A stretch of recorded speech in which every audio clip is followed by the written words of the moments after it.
Bien, ahora culminamos con los dos últimos casos que no terminamos en la clase sobre la distribución binomial y la distribución normal estándar. Hay muchas distribuciones de probabilidad que incluso ustedes las van a estudiar más adelante con el profesor Alexei, pero básicamente tenemos la distribución binomial cuando nuestra variable aleatoria es discreta y la distribución normal estándar cuando nuestra variable es continua. Recordando que en el caso de las discretas son aquellas variables cuyos valores son números enteros, número de hijos, número de terapias, número de pacientes atendidos, entre otros. Y en el caso de las continuas, pues son aquellas variables cuyos datos pueden tener decimales, números fraccionarios, en fin.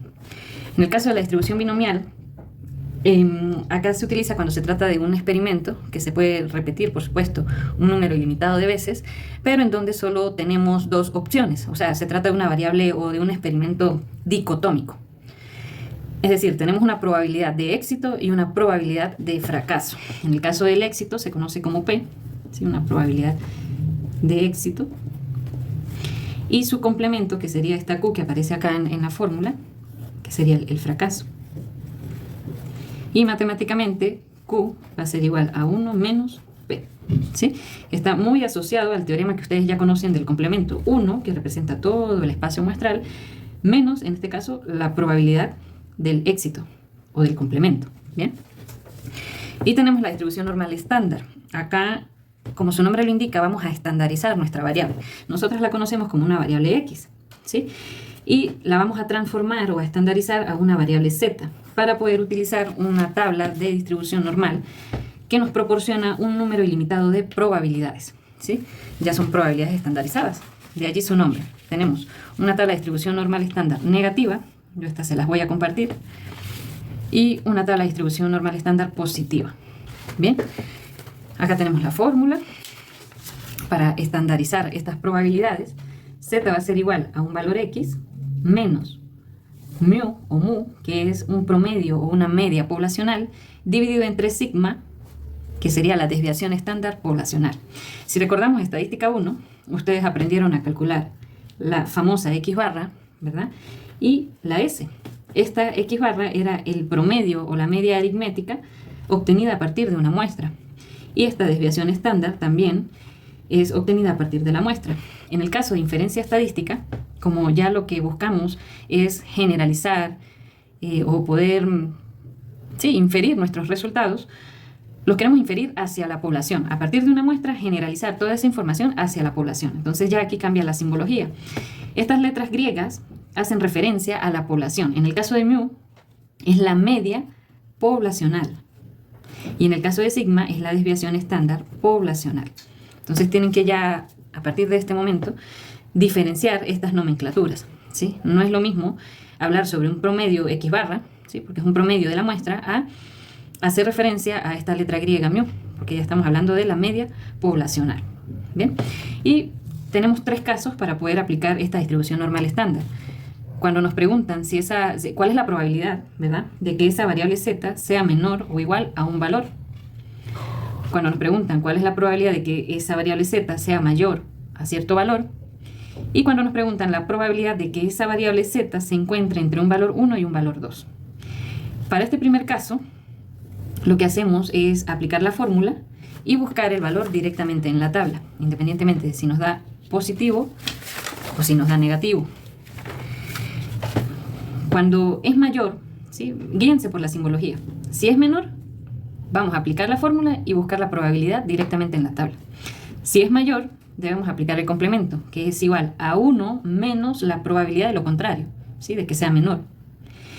Y si nos piden, si debemos calcular la probabilidad de que esa variable esté entre dos valores, esto va a ser igual a la probabilidad. Aquí cometí un error.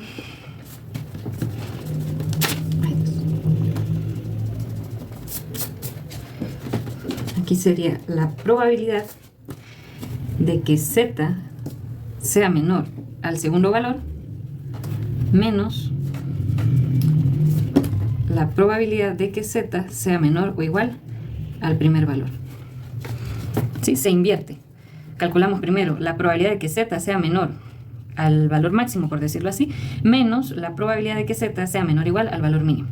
Entonces vamos a resolver los ejercicios que están los últimos dos casos para entender cómo se aplican estas fórmulas. Tenemos el caso 4. Este experimento, esta situación trata de un tratamiento conductual para el insomnio. Y nos dan los primeros datos, nos dan una tasa de éxito del 70%, es decir, esa P o la probabilidad de éxito es igual a 70%, recordando que siempre debemos expresarlo en términos de proporción o probabilidad. Si un psicólogo atiende a un grupo focalizado de n igual a 4, o sea, nos están dando una muestra pequeña de 4 individuos o 4 pacientes, calcule la probabilidad de que exactamente 2 de ellos logren superar el insomnio, es decir, cuál es la probabilidad de que X sea exactamente igual a 2. Entonces, si revisamos la fórmula binomial, ¿verdad? Y aquí le estamos dando un valor a esa X, ¿sí? ¿Cuál es la probabilidad de que X sea igual a 2? Y esto va a ser igual a la combinatoria de nx multiplicado por la probabilidad de éxito elevado a x por su complemento elevado a n menos x. Entonces, tenemos la muestra que son 4 individuos o 4 pacientes. Tenemos x, que la x va a tomar el valor de 2. Tenemos la probabilidad de éxito, que es de un 70% de 0,70. Nos faltaría el complemento. Entonces, como les acabo de mencionar, q va a ser igual a 1 menos p. Entonces, q va a ser igual a 1 menos 0,70. Por lo tanto, el complemento va a ser igual a 0,30. Y ya podemos sustituir la fórmula. La probabilidad de que x sea igual a 2 va a ser igual a la combinatoria de n, en este caso n es 4, ¿sí? Acá x, que es 2, multiplicado por la probabilidad de éxito, que es 0,70, pero esa probabilidad debemos elevarla a x, que sigue siendo 2, y la vamos a multiplicar por su complemento q, que es 0,30, elevado a n menos x, es decir, 4 menos 2. Entonces, esto va a ser igual. Como les estoy diciendo, esto es una combinatoria, ojo, no es una fracción. Combinatoria es un método de conteo que normalmente o deberían haberlo aprendido en matemática básica.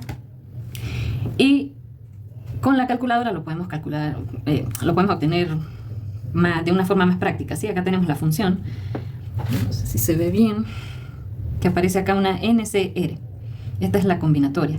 Y si ustedes activan el Shift, en el caso de este tipo de calculadoras, ¿no? Shift y activan esta función de NPR, van a trabajar con permutación. Pero no nos interesa la permutación, sino la combinatoria. Entonces, ¿cómo colocamos estos datos acá? Sería 4 combinado de 2.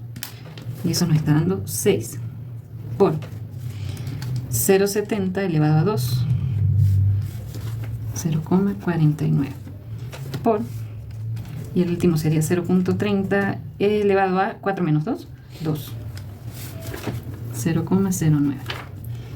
Realizamos el producto, 6 por 0,49 por 0,09, y esto nos está dando una probabilidad de 0,2646.